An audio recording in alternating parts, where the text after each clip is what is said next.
할렐루야. 오늘도 새벽을 깨워 하나님 앞에 나와 예배하는 모든 성도님들을 환영하고 축복합니다. 자, 기도함으로 새벽 예배 시작하겠습니다. 하나님 아버지 감사합니다. 오늘도 새벽을 깨워주시고 하나님 앞에 예배하게 하시니 감사를 드립니다.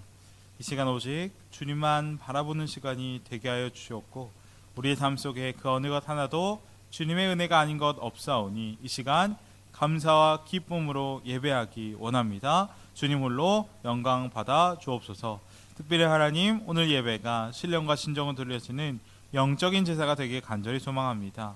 하나님을 가까이 하라 그리하면 너희를 가까이 하시리라는 말씀을 기억하오니 저희 마음 가운데 함께 해주시고 성전 뜰만 밟고 거저 왔다 거저 돌아가는 시간 아니라 오늘 예배를 통해 우리를 향한 하나님의 뜻과 하나님의 계획을 확실히 깨닫고 돌아가는 우리 모두가 되게 하여 주옵소서. 오늘도 함께 하실 것 믿사오며 예수님의 이름으로 기도합니다. 아멘. 오늘 우리에게 주는 하나님의 말씀은 마태복음 12장 31절부터 39절까지의 말씀입니다. 그러므로 내가 너에게 이르노니 사람에 대한 모든 죄와 모독은 사하심을 얻되 성령을 모독하는 것은 사하심을 얻지 못하겠고 또 누구든지 말로 인자를 거역하면 사하심을 얻되 누구든지 말로 성령을 거역하면 이 세상과 오는 세상에서도 사하심을 얻지 못하리라. 나무도 좋고 열매도 좋다 하든지 나무도 좋지 않고 열매도 좋지 않다 하든지 알아. 그 열매로 나무를 아느니라. 독사의 자식들아 너희는 악하니 어떻게 선한 말을 할 수 있느냐. 이는 마음에 가득한 것을 입으로 말함이라. 선한 사람은 그 쌓은 선에서 선한 것을 내고 악한 사람은 그 쌓은 악에서 악한 것을 내느니라.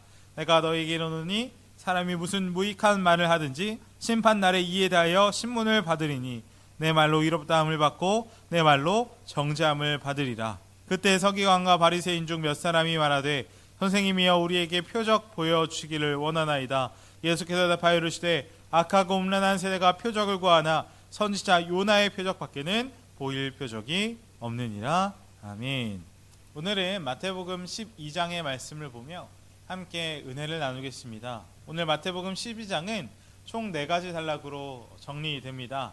1절에서 21절은 안식일 논쟁이 나오고 22절에서 37절의 말씀은 예수님이 바알세보를 힘입어 귀신을 쫓아낸다는 바리새인들의 말을 예수님께서 책망하십니다. 그리고 38절에서 45절은 표적을 구하는 악한 세대에게 주님은 요나의 표적밖에는 보일 것 없다라고 말씀하시죠. 그리고 마지막으로 46절에서 50절에 하나님의 뜻대로 하는 자가 예수님의 형제요 자매다라는 말씀을 하시는 것으로 마태복음 12장이 구성되어 있습니다.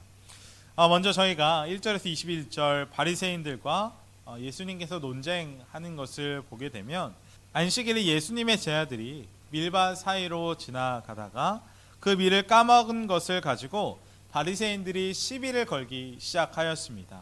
또 안식일에 손 마른 사람을 예수님이 고치는 것을 보고 바리새인들이 안식일의 규정을 어겼다라고 고발했습니다.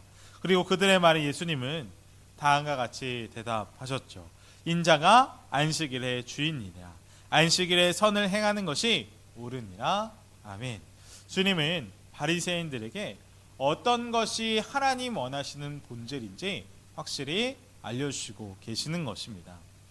우리가 마태복음 12장을 보면 예수님과 바리새인 종교 지도자들 간의 갈등이 점점 깊어지고 있는 것을 볼 수가 있습니다. 그래서 오늘 마태복음 12장의 모든 내용을 보면 주님께서 바리새인들과 논쟁을 하는 내용으로 되어 있는 것을 볼 수가 있는 것이죠. 그리고 이것은 마태복음 10장에서 주님이 내가 세상에 화평을 주려 한 것 아니라 검을 주러 왔다 그 말씀이 그대로 성취되어 이루어지고 있는 것임을 우리가 알 수 있습니다. 당시 종교인들 바리새인들이 보기에 예수님의 행적은 눈에 가시였습니다. 왜냐하면 예수님이 자신들의 실상을 여실히 보여주고 깨닫게 했기 때문입니다. 사실 바리새인들은 누구보다 하나님 앞에 열심이었습니다. 그러나 사실 그들의 열심은 하나님을 위한 것 아니라 자기 자신을 위한 것이었습니다. 겉으로는 신실하게 행동하면서 오히려 사람들에게 자기 자신이 얼마나 신실한 사람인지 자신의 의가 얼마나 큰 의인지 큰 사람인지 드러내고 자랑하고 있는 것입니다. 그러니까 그들은 자기들이 의로운 사람이니까 끊임없이 정죄하고 판단할 수밖에 없는 것입니다. 자신들이 의롭다고 생각하니 의방인, 죄를 저지르는 사람, 천한 직업을 가지고 있는 다른 사람들은 다 하찮게 보이는 것이죠. 그러나 그것은 그들의 완전한 착각이었습니다. 유대인들이 착각하고 있던 사실이 있다면 그것은 자신들은 하나님께 율법을 받은 하나님의 선택한 민족이고 율법을 지켜 하나님 안에 있기 때문에 자신들은 의롭다라는 착각이었던 것입니다. 그러나 그것은 완전 틀린 생각이죠. 분명 하나님께서 이스라엘 백성을 택한 것은 그들이 뛰어나거나 잘나서가 아닙니다. 분명 하나님이 그들을 선택하신 이유, 하나님의 은혜가 얼마나 큰지 모든 민족에게 증거하려고 하신 것입니다. 그래서 신명기 말씀 보면 여호와께서 이스라엘을 택한 것은 이스라엘 백성이 가장 작은 민족이어서 선택했다라고 말씀하고 있습니다. 하나님은 가장 작고 작은 그 민족을 통하여서 하나님 자신이 어떤 분인지를 세상 가운데 증거하고 그들을 통해 모든 민족을 구원하는 구원의 통로로 선택하셨다는 것입니다. 그러나 유대인들은 하나님의 뜻과는 정반대로 생각한 것이죠. 스스로 선민임을 자랑하고 다른 민족을 무시하며 정죄하며 심판했던 것입니다. 그리고 이것을 보며 우리가 알 수 있는 것 있습니다. 율법주의는 너무나도 무서운 죄가 하나님 앞에 너무나도 무서운 죄가 될 수 있다라는 것입니다. 율법주의의 가장 큰 특징이 있다면 그것은 다른 사람을 향한 정죄입니다. 다른 성도가 품어지지 않고 용서가 되지 않고 계속 갈라지기만 하는 것입니다. 오늘 본문 말씀에도 바리새인들 계속 예수님께 시비를 걸고 있습니다. 귀신 들려 눈 멀고 말 못하는 사람을 고치는 것을 보고 그들은 저가 귀신의 왕 바알세불을 힘입어 저러한 능력을 행한다라고 욕하기까지 했습니다. 그런데 이때 예수님 그들 향해 다음과 같이 말씀하셨습니다. 31절에 그러므로 내가 너에게 이르노니 사람에 대한 모든 죄와 모독은 사하심을 얻되 성령을 모독하는 것은 사하심을 얻지 못하겠고. 아멘. 사람에 대한 죄와 또 모독은 우리가 회개를 하고 그 사람에게 용서를 구하고 또 바른 길을 걸어간다면 다시 바로잡을 수 있습니다. 그런데 성령님 모독하는 것은 사함 받지 못한다는 것이죠. 왜냐하면 회개의 영이신 성령님을 받아들이지 않고 인정하지 않는데 어떻게 그가 구원받고 하나님 앞에 나아갈 수 있겠습니까? 계속해서 예수님은 바리새인들을 책망하시며 열매로 그 나무를 아신다라고 했습니다. 그리고 바리새인들이 내뱉는 그 말이 그들 마음속에 가득 찬 것이 무엇인지 보여주는 것이라고 말씀하셨습니다. 그들 마음에 자기 자신이 주인되어 살아가니 다른 사람들과 논쟁하고 시비를 걸고 정죄하게 된다라는 것입니다. 그리고 이것을 우리가 중요하게 보아야 할 것입니다. 오늘 말씀을 보며 우리가 우리의 말, 입을 조심하기 원합니다. 우리가 아무 뜻 없이 내뱉는 말 한마디가 얼마나 중요한 것인지 오늘 말씀을 통해 알아야 한다는 것입니다. 하나님 심판대 앞에 서면 우리가 말로 심판을 받는다라고 오늘 본문 말씀은 기록되고 있습니다. 26절 이하 말씀에 내가 너에게 이르노니 사람의 무슨 악한 말을 하든지 심판날에 이에 대하여 신문을 받으리니 내 말로 이롭다함을 받고 내 말로 정죄함을 받으리라. 아멘. 이 말씀이 우리에게 너무나 충격적인 말씀으로 다가옵니다. 하나님께서 우리가 한 말로 그 말로 심판을 하신다고 말씀하시는 것입니다. 이것을 공동 성경 말씀으로 보면 우리에게 더 와닿는데 한번 잘 들어보십시오. 잘 들어라. 심판날이 오면 자기가 짓거린 터무니없는 말을 낱낱이 해명해야 할 것이다. 내가 한 말에 따라서 너는 옳은 사람으로 인정받게도 되고 죄인으로 판결받게도 될 것이다. 아멘. 오늘 우리가 우리의 언어 생활과 또 우리의 말을 진지하게 생각해 보아야겠습니다. 성경은 우리가 하나님 앞에 섰을 때 가장 두려워해야 될 것이 바로 우리의 입술이라는 것입니다. 그리고 그것을 가장 잘 보여주는 장면이 이사야 6장에서 이사야가 하나님을 만나는 장면일 것입니다. 이사야가 살아계신 하나님을 배웠을 때, 보좌 앞에 섰을 때 이사야가 제일 먼저 한 행동이 있는데 바로 하나님 앞에서 가장 자신의 입술을 가린 것입니다. 이사야 6장 5절에 그때 내가 말하되 화로다 나여 망하게 되었도다. 나는 입술이 부정한 사람이요 나는 입술이 부정한 백성 중에 거주하면서 만군의 여호와신 왕을 베었음이로다 하더라. 아멘. 이사야는 하나님 앞에 설 때 자신의 입술을 가장 먼저 가린 것입니다. 그리고 이것은 우리도 마찬가지일 것입니다.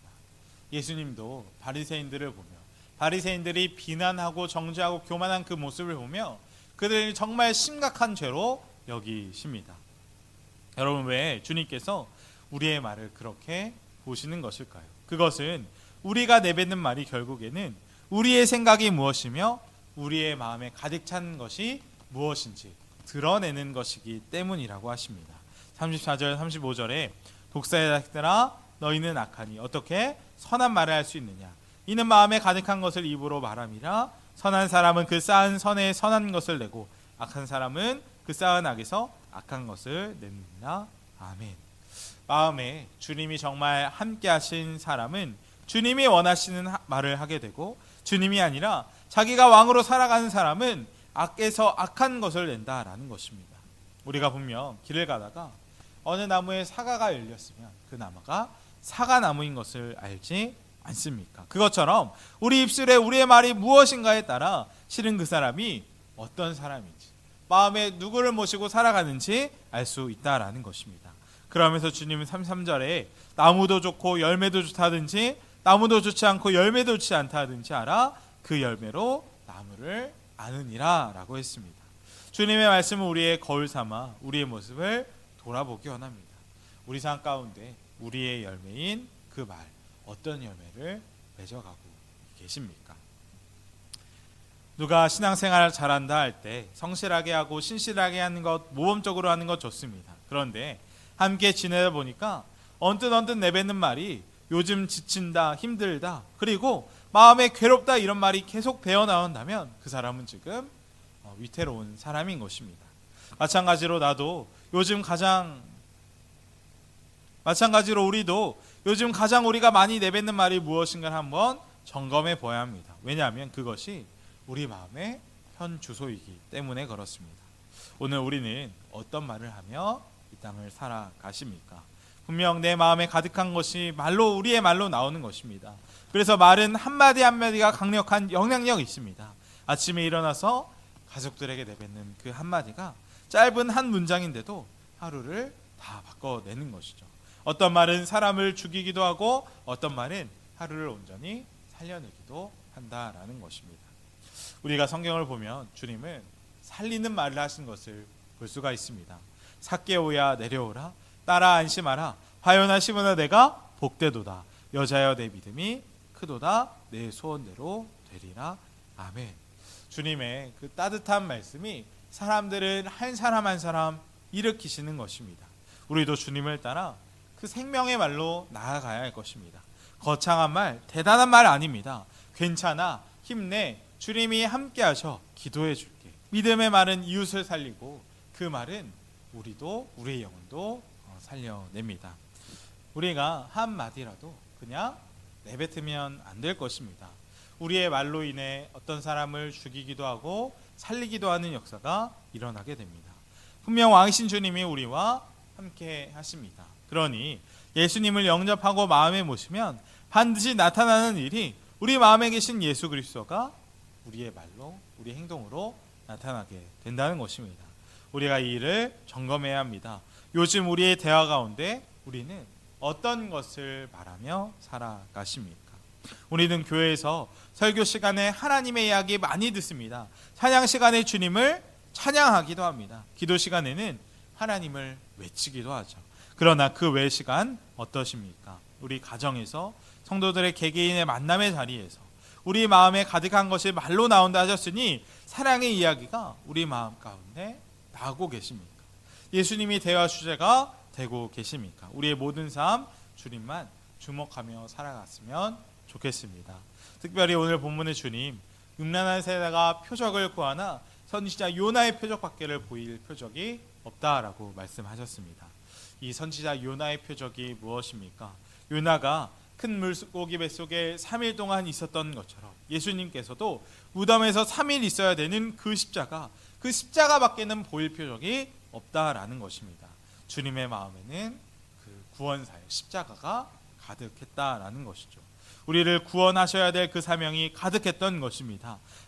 똑같은 자리에 있어도 마음에 있었던 것이 바리새인들과 얼마나 다르냐라는 것입니다. 여러분, 오늘 이 말씀 통해 우리도 우리의 마음을 봐야 할 것입니다. 요즘 우리 마음에 가득한 건 무엇입니까? 주님이 우리 마음에 가득한 자가 그리스도인일 것입니다. 십자가 마음의 중심에 있는 사람이 바로 주님의 자녀라는 것입니다. 우리가 그렇게 우리 마음에 십자가를 새기고 한 걸음 한 걸음 우리의 말과 행동을 주님 따라 주님 닮아가는 우리 모두가 되기를 주님의 이름으로 간절히 축원드립니다. 이 시간 함께 기도하기 원합니다. 첫 번째로 기도하기 원하는 것은 오늘 주님 주신 말씀 붙들고 기도하겠습니다. 우리가 서로를 죽이고 깎아내리는 그 말 그치고 살리는 말, 생명의 말을 하는 우리 모두가 되게 하여 주옵소서. 한마디라도 주님 바라보며 말하게 하여 주시고 우리 마음에 오직 예수님만 가득 찬 성도가 되게 해달라고 이 시간 기도하며 나아가겠습니다. 두 번째로 기도할 것은 우리 교회와 교회학교와 환우분들 있습니다. 간절한 기도가 필요한 우리 환우분들을 위해 축복하겠습니다. 제가 기도함으로 예배 마치겠습니다. 하나님 아버지 감사합니다. 오늘도 말씀하여 주시고 하나님의 뜻과 하나님의 마음이 무엇인지 알게 하여 주시니 감사를 드립니다. 하나님, 우리 마음에 주님만 가득하기 원합니다. 우리의 결심, 노력, 열심으로 되지 않음을 압니다. 연약하고 죄악 가득한 저희 마음 가운데 좌정하여 주셔서 우리의 모든 행동, 우리의 모든 말이 변화되는 놀라운 기적의 역사가 있게 하여 주옵소서. 특별히 하나님, 저희도 주님 따라 요나의 표정만 알기 원합니다. 우리 마음의 왕이신 주님이 계시니 마음에 가득한 것이 말로 나와 이제는 거룩한 것들로 우리 삶을 채워나가는 저희 모두가 되게 하여 주옵소서. 이 모든 말씀 예수님의 이름으로 기도합니다. 아멘.